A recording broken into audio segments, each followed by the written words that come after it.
Iodine deficiency. Okay, it's something that maybe a little bit more common than you might think. It's normally something that is taken care of by table salt. Considering how nutritionally void normal table salt is, you might find yourself running a deficiency of something that is incredibly important. Okay, you might not even know about it because it's one of those things that's just kind of taken for granted, unless of course you just want to blame your excessive weight gain. I'm just using a hypothetical person. I'm not putting any blame on anybody out there. You just want to put it on it's a glandular problem. But let's see, okay, what are the signs? How do you fix it? And what can you do about it? You need a certain amount of iodine in your body in order to make the chemical known as a thyroid hormone. A thyroid hormone controls your metabolism and other important body functions. Low level of iodine are not the only cause of low thyroid function, but a lack of iodine can cause an abnormal enlargement of the thyroid gland, known as goiter, and other thyroid problems. Okay, so you don't need to have the big old lump on your neck to maybe be running afoul of the iodine deficiency. Your body doesn't naturally make iodine, so the only way that you can get this nutrient is through your diet. Typical adults require 150 micrograms per day. Pregnant and breastfeeding women, I can't relate, need 200 micrograms per day, obviously, for obvious reasons.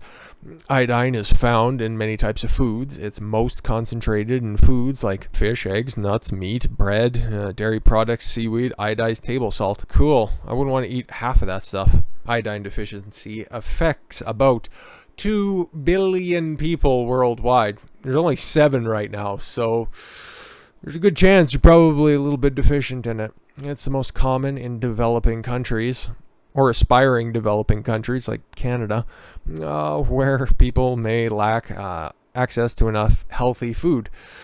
Or if it's having a tough time making it to the shores and being properly processed through the different ports out there. Don't know who that could affect, but it could also affect people in developed countries who lack an adequate diet or whose bodies don't correctly process iodine. Pregnant women require more iodine, don't really care.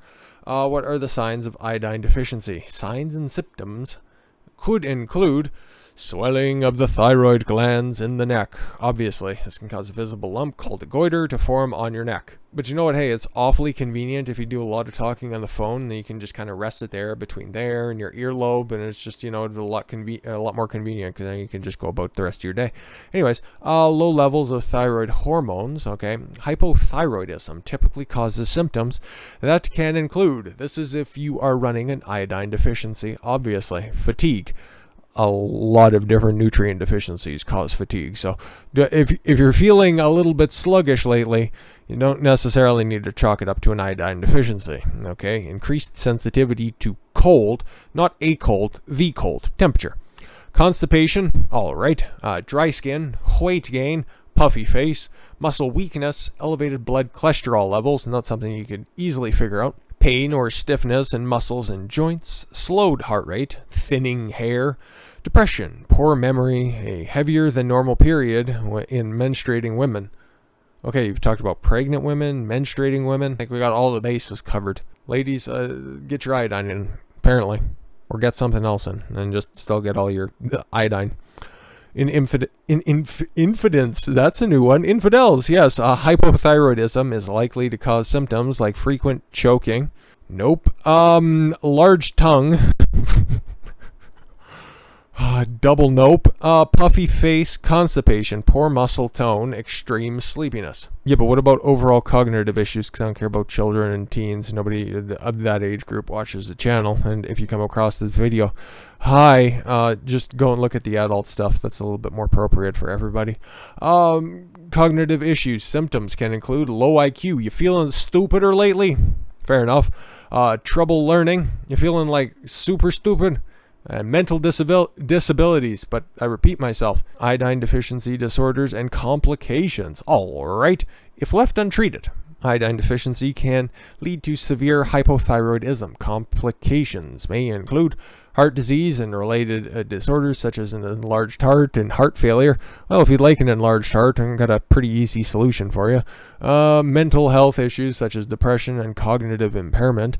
Damage to the body's peripheral nerve, known as peripheral neuropathy. Impaired ovulation, which can cause infertility in women. But what about in men? Low amounts of thyroid hormone in pregnant women can increase the child's risk of birth defects. Oh boy, old flipper kids. Miscarriages, stillbirth, preterm delivery, cognitive abilities, and newborns. Cool. So either you have an iodine deficiency or you just like a couple of bottles of wine during your second trimester. How do you test for an iodine deficiency? That's what we'd like to know. We'd like to know if you're actually, you've experienced some of those symptoms, but how can you figure it out? A urine test, the simplest and fastest, get your results in minutes, but it's not accurate as some of the other iodine tests. Obviously, blood tests are going to be the most accurate. Simple and most accurate for iodine levels in the body. However, it takes more time than a urine test. What would you rather have, quick or would you rather have accurate? Iodine patch test. Oh, sweet. Put that right next to your nicotine patch. Iodine patch tests is a test where doctors paint a patch of iodine on your skin and check how it does. Check how it looks, 24 hours later. For those who are not iodine deficient, the patch fades no sooner than 24 hours, but a deficiency will likely cause the iodine to be absorbed into the skin more quickly. This test is not the most accurate, but it is inexpensive and relatively quick. Yeah, if you got a spare day, if you aren't going to be going swimming. Iodine loading test, all right. The test measures how much iodine you excrete in your urine over a 24-hour period. That sounds like an unloading test. It's not the fastest test, nor the most convenient, as you need to, but it can be quite accurate. Not as accurate as a blood test, so just get a blood test. If you fall into one of these three groups, you're one of the more elevated risk categories of running a iodine deficiency. Vegetarians, vegans, and pregnant women. None of them, for me at least, but maybe you are. I don't know. Iodine supplements containing potassium are most readily absorbed into the body. Look for supplements that contain potassium iodide and potassium iodate. I don't want it to get that serious. Don't take supplements in excess of 150 micrograms per day. It can cause an iodine overload, which is harmful to the thyroid. That's why you need to know for sure if you are in fact deficient, because this is one of those instances where you can create an abundance of iodine in the body or an abundance of the nutrient in your body and then it have detrimental effects. So it's something that's important and something that you have to look after. And that's why I thought we should bring it to the channel. Okay. And with that said, thank you all very much for the gift of your time. I've been Don Consuelo. I want you to follow your gut and get after it. Take care, everyone.